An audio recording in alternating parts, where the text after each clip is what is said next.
بسم الله الرحمن الرحيم. الحمد لله الذي علم بالقلم، علم الإنسان ما لم يعلم، ودائما تكريما وتعظيما للقلم ولكتابته قال الله تعالى: نون والقلم وما يسطرون. يمكن في الحلقات السابقة وبناء برضه على طلب بعض الإخوة السادة الأفاضل، فكانوا طلبوا مننا إن احنا نشتغل في الخط الكوفي المصحفي، وفعلا بدأنا. وبرضه بسرعة كده نذكركم بالتسطيرة اللي احنا كنا عملناها الخاصة بهذا الخط، لأن ليه تسطيرة معينة هي ما بتختلفش، بيتعمل عليها كل الحروف. قلنا إن ده الأخضر ده صلب السطر على بعضه، اتكلمنا في الكلام ده، لكن على برضه موجود كده في عجالة.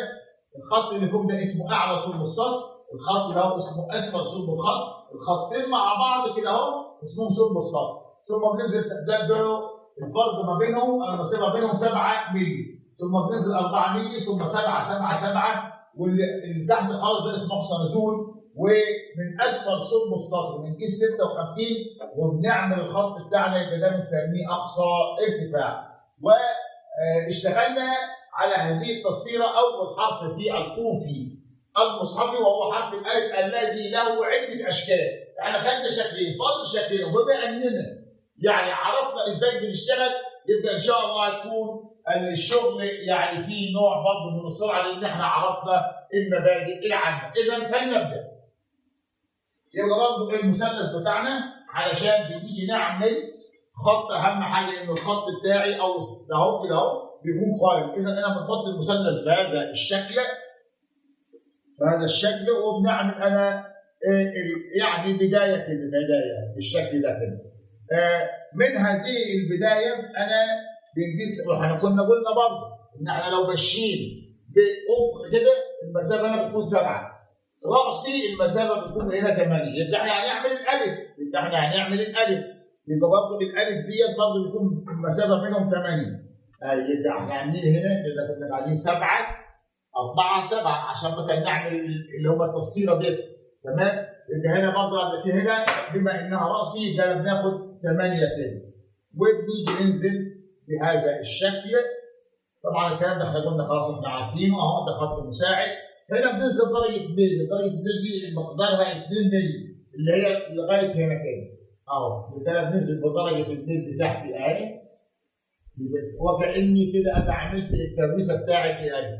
لو انتم متذكرين معايا كنا بنقول ان احنا مشينا كده 4 ثم نزلنا 4 ووصلنا النقطه دي طلعنا بيها لهذا الخط، وبعدين برضه من هنا من نفس النقطه عملنا هذه الاستداره. الشكل الثاني لو احنا متذكرين كنا مشينا 8 و8 يعني من هنا لهنا 16 مللي، لكن نزلنا 2 بس، نزلنا 2. هنا كنا نزلنا 4، هنا نزلنا 2، ثم عملنا برضه هذه التوصيلات اللي هي بشكل بهذا الشكل المنحني.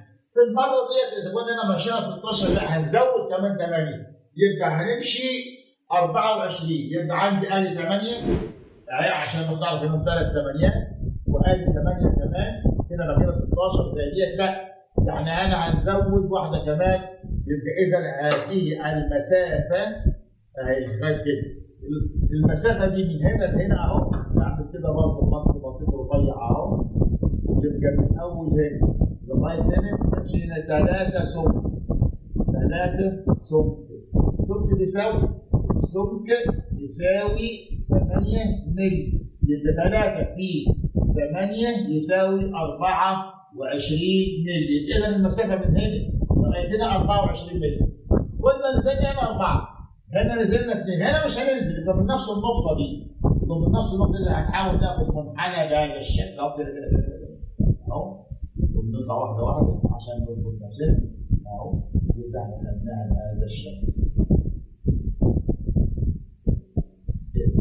وبعدين دي برضه من هنا هتلبس هنا وهنطلع هنا. وبنلاحظ برضه عايز يبقى الشغل بتاعنا مظبوط، بنحاول ناخد 8 كده ماشيه مع المنحنى 8 كده، يعني لو انا عايز القوس بتاعي او المنحنى بتاعي يكون مظبوط اهو الحل. انا حددت كده تدريب اهو، يبقى انا باخد دي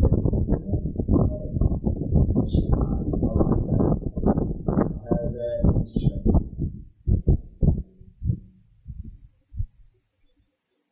يعني. بس خلاص يبقى ده قوس شكل كمان من اشكال حرف الالف. اذا نعمل على بيانه بشكل افضل او وضوحه اهو. نحاول يبقى بننزل كده اهو، بننزل برضه كده اهو. درجه الميل اللي احنا عملناها اهي،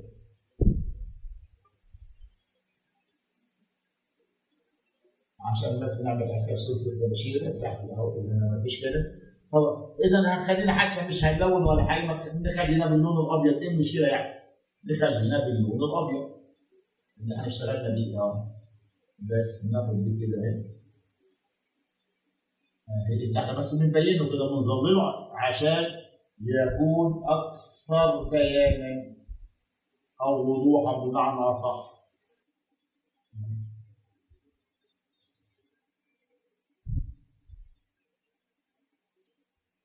يبقى اذا ده شكل ثالث من اشكال حرف الالف.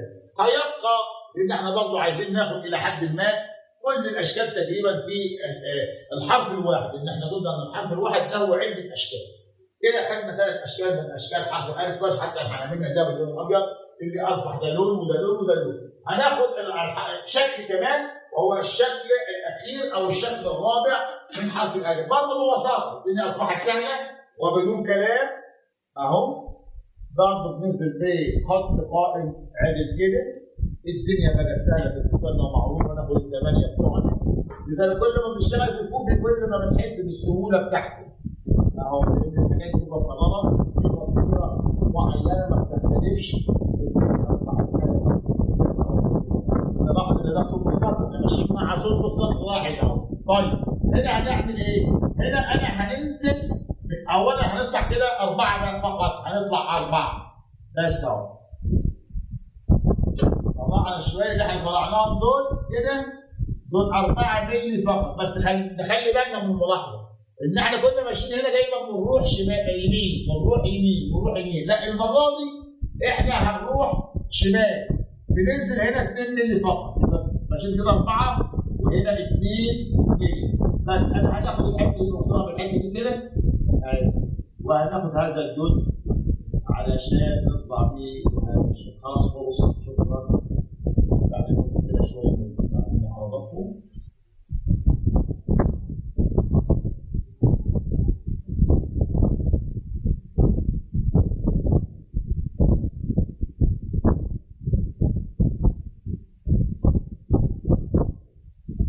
يبقى هذا الشكل من اشكال حرف الالف بالشكل ده كده.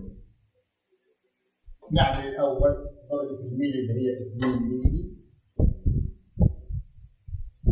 وهنبين احنا هذا الكلام بشكل كويس. بس هنا عشان بس الشكل اللي يبقى الى حد ما منضبط شويه بنستعمله شويه بهذا الشكل. كنا نازلين كده يمكن كده واضح حصل نوع من السهو الغير متعمد ان ال 2 مللي اللي هم مش من هنا، ال 2 مللي دي تطلع معايا هنا اهو اهي.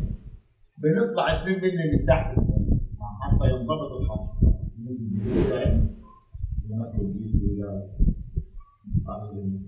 مش كده.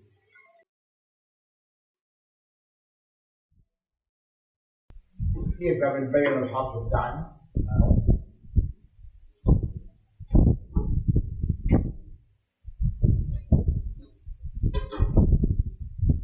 الخطوط المساعدة خلاص يبقى برضه انا لما بنيجي نبين هذا الحرف اهو، برضه نبين اللون الابيض.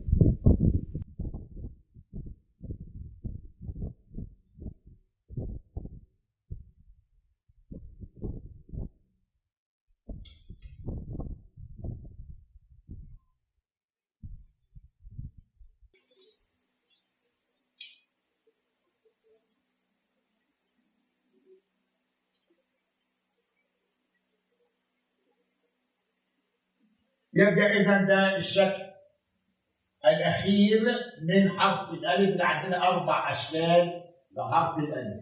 يبقى اذا نقول ان ده هذا المنحنى بيروح يمه اليمين، يعني اليمين كده لو انا قلت كده، لكن لو حرف الالف هو على يساره، ده برضه على اليسار كده. لو بالنسبه لحرف الالف من هنا كذلك اما ده بيروح في الجهه المعاكسه اللي هي هنا كده.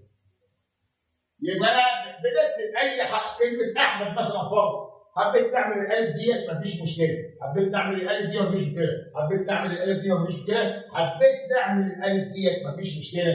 يبقى اذا ده هو الاربع اشكال بتوع او الخاصين بحرف الالف. ان شاء الله الحصه الجايه او المره الجايه بناخد حرف الباء مع ملاحظه عشان بس تكونوا يعني الامور مكتمله الى حد ما. خط الكوفي ده بنسميه الخط الكوفي المصحفي المضبوط اللي هو بالمقاييس 2 مللي 8 مللي 16، ده اللي هو له مقاييس معينه. اما هذا الخط فيه حاجتين تانيين يعني ايه متعلقين بيه. اننا بنكتبه بالقلم البوص اللي هو البسط اللي هو بالنسبه لي هيمثل التباشير، او بالقلم الرصاص خلاص اللي هو بيمثل لي برضه بالتباشيره سن التباشير. لكن برضه عشان ما نطولش ان شاء الله المره الجايه نتطرق الى تفصيل القلم البوص، وهنعرف ازاي بنكتبه بالتباشيره اللي هتمثل البوصه، وايضا سن التباشيره الذي يمثل القلم الرصاص. اذا مش عايزين نطول، نلقاكم ان شاء الله في الحلقه القادمه ان شاء الله، والسلام عليكم ورحمه الله وبركاته.